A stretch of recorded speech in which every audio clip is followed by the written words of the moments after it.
नमस्कार। आज के बिजनेस अपडेट्स कुछ इस प्रकार से हैं। निफ्टी ऊपर गया है 1.21% से, इसकी वैल्यू रही है 25,549। डाउ जोन ऊपर गया है 0.84% से, नेस्डेक ऊपर गया है 0.85% से, गोल्ड भी ऊपर गया है 0.03% से, इसकी वैल्यू रही है $3,334.20। क्रूड भी ऊपर गया है 0.95% से, इसकी वैल्यू रही है $65.54। अब हम चलते हैं हमारे कंपनी अपडेट सेशन की साइड। तो दोस्तों, पहली न्यूज़ आई है हमारी बालाजी एमिनीज से। तो पहले मैं आपको इस कंपनी के बारे में कुछ बता देती हूँ। कंपनी एक स्पेशलाइज मैन्युफैक्चरिंग कंपनी है। मैथिलाइन एमिनीज और एथिलाइन एमिनीज की डेरिवेटिव्स है, स्पेशली केमिकल्स और फार्मा एक्सेप्टेंट्स की। बेसिकली ये केमिकल कंपनी है और ये these have been the main products. इसके जो मेन प्रोडक्ट्स हैं वो मिथाइल एमिनी और इथाइल एमिनी है और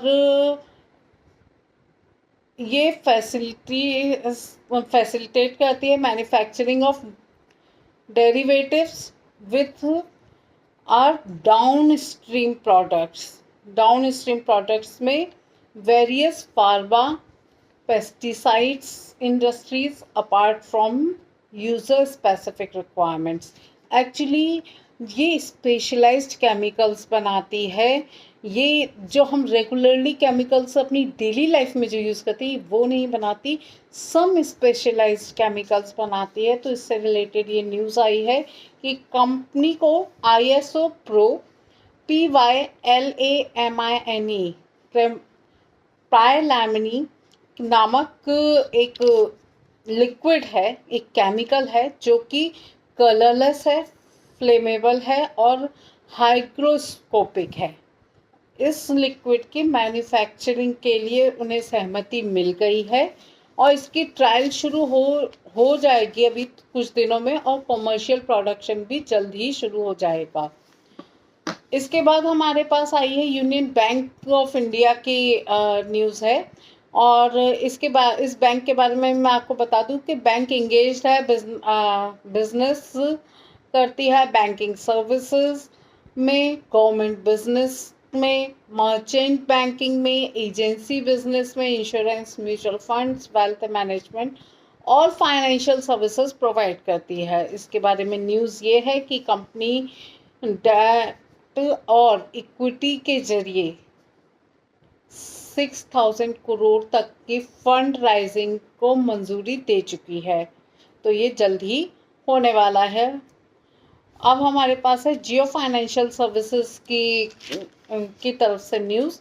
तो पहले मैं आपको इस कंपनी के बारे में बता दूं कि कंपनी ओरिजिनली इनकॉर्पोरेट है Reliance strategic investment private limited के अंडर में जुलाई 1999 से, और ये कंपनी एक होल्डिंग कंपनी है और ऑपरेट करती है फाइनेंशियल सर्विसेज बिजनेस के थ्रू और कंज्यूमर फेसिंग सब्सिडरीज के थ्रू। तो इसके न्यूज़ आई है कि कंपनी अपनी आम मतलब यहाँ पे शाखा है, शाखा जियो पेमेंट्स बैंक में ₹190 करोड़ का इन्वेस्टमेंट करेगी।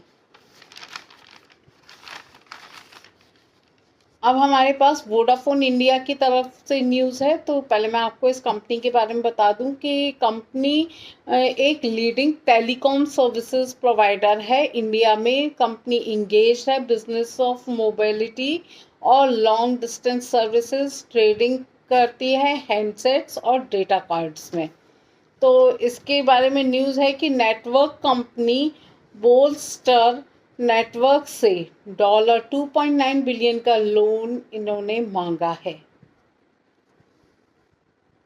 इसके आगे हम चलते हैं ASK ऑटोमोटिव कंपनी की साइड।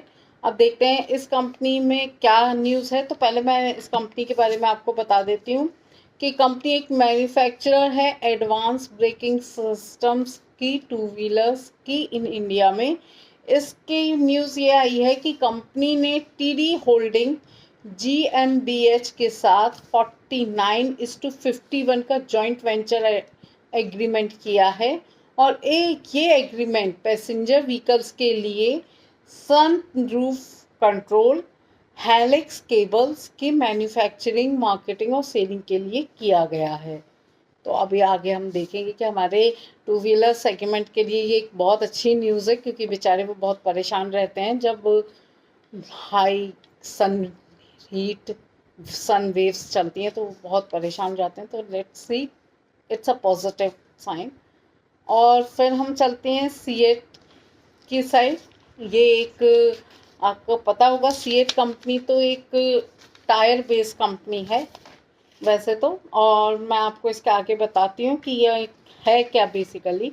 तो CEAT is one of the largest tyre manufacturer, जैसे मैंने आपको बताया अभी, और ये फास्टेस्ट ग्रोइंग टायर कंपनी है इंडिया की। सीएट पार्ट है आरपीजी ग्रुप का, और ये ऑलमोस्ट 25 बेस्ट वर्क प्लेस और मैन्युफैक्चरिंग में आती है GPTW के द्वारा।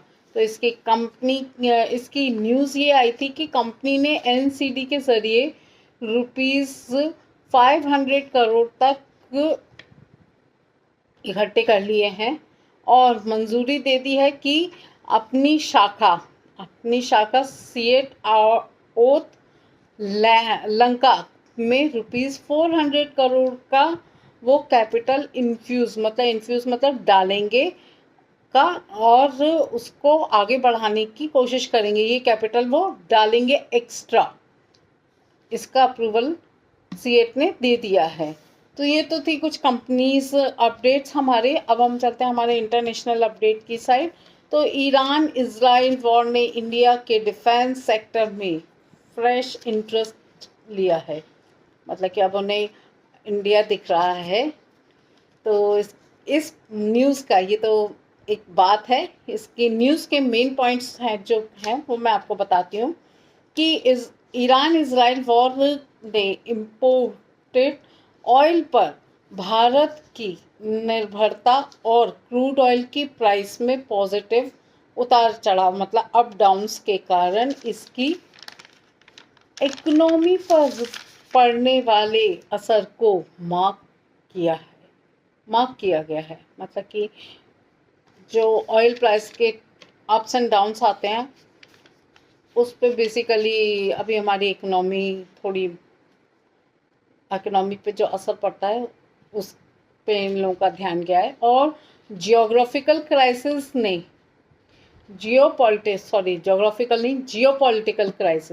जियोपॉलिटिकल क्राइसिस वो होते हैं जो भूगोलीय बॉर्डर्स के इधर उधर जो क्राइसिस चल रहे हैं डिफरेंट कंट्रीज़ में, तो उसे जियोपॉलिटिकल क्राइसिस बोलते हैं। ने पुराने रशियन वेपन के साथ साथ न्यू इजराइल डिफेंस इंपोर्ट्स पर इंडिया की डिपेंडेंसी मतलब निर्भरता को भी उजागर किया है, जिससे उनके मॉडर्नाइजेशन प्रोग्राम में बाधा आ सकती है। देखते हैं इसमें आगे क्या होता है। और इंडिया के द्वारा होम ग्रो टेक्नोलॉजीज पर ध्यान केंद्रित करने से ग्लोबली एक्सपोर्ट डिफेंसिव वेपनरी की अपॉर्चुनिटी मिली है।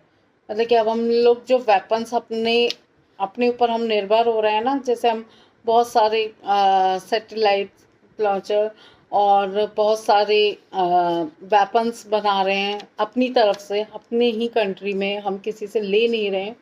तो ये चीज़ों ने बहुत ज़्यादा ध्यान लोगों का खींचा है कि इंडिया भी एक ग्रोइंग कंट्री के तहत भी हम इस फील्ड में भी आगे बढ़ते जा रहे हैं डे बाय डे। हमने डिफरेंट मिसाइल्स अपनी कंट्री में बनाए हैं। तो ये सब चीज़ें इनको ग्लोबली के हमारे ऊपर अपना ध्यान केंद्रित कर रही हैं कि India is also growing country in the weapon side too. तो दोस्तों, ये तो थे कुछ हमारे इंटरनेशनल अपडेट्स। ऐसे ही और वीडियोस को देखने के लिए कृपया मेरे चैनल को लाइक, शेयर और सब्सक्राइब करें, और अपने कमेंट्स से बताएं दोस्तों कि कैसा लग रहा है, क्या इम्प्रूवमेंट मैं कर सकती हूँ। तो प्लीज़ अपने व्यूज़ मेरे साथ शेयर करें कमेंट सेक्शन में। Thank you.